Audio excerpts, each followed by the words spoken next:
From the moment he was born, George was a strange pig. No matter how much meat was cut from him, it would quickly grow back, and his weight would remain unchanged. The alchemist told George that he was the ultimate ingredient that could save the world from hunger. When George heard this, he was initially very happy, because his body could benefit others. However, George never imagined that after his father ate his pig's foot, he instantly spat the meat out, saying it was inedible and not fit for humans. The truth was, George's meat was terrible. Later on, George went out every night, forcing people to eat his meat. But after tasting it, everyone would vomit. Once the 100th person had vomited, George finally realized he had no value. Born as an ingredient, he was a food that not even flies would touch. However, just when George was at his most despairing, he met the Pope. In front of George, the Pope ate an entire pig's foot and gained the ability to regenerate infinitely. The Pope said his power wasn't meant for humans but was to deal with those who treated George like livestock. He gave George the belief to continue living. From that moment on, George despised all humans. After the meeting, George appeared on the battlefield as a 3S level synthetic beast. No matter how many times John and the priest tried to kill him, George would regenerate from one piece of meat. Worse still, each time he died, he grew stronger. At first, when they attacked, the priest easily cut off George's head. Now, it took 3 people working together just to barely chop off George's head. However, after regenerating, George's strength surpassed everyone present. With one punch, he sent John flying and broke through several buildings before finally stopping.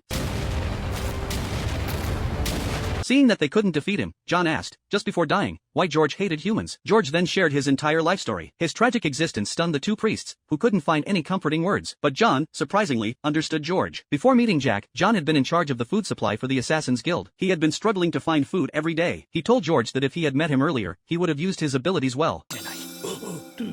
However, George retorted that John had no idea how terrible he tasted. John, holding George's hand, promised to do everything in his power to make George taste delicious. Soon, George was taken to a restaurant to be prepared for cooking. Because of his deep despair, George's world had turned black and white. If John couldn't turn that strange-smelling meat into a delicacy, they would all die. When John tapped on the pork, it made a sound that only metal would produce. John claimed he had found a way to make the meat tender. He gently and slowly caressed the meat. The next moment, the meat became soft. The more someone tried to kill George, the more he evolved and grew stronger. Therefore, the only thing that needed to be done was to make the meat feel harmless. As John spoke gently, the meat even jumped into the flour on its own. 屈したのかあの肉は。なんて俺はちょろいんだ。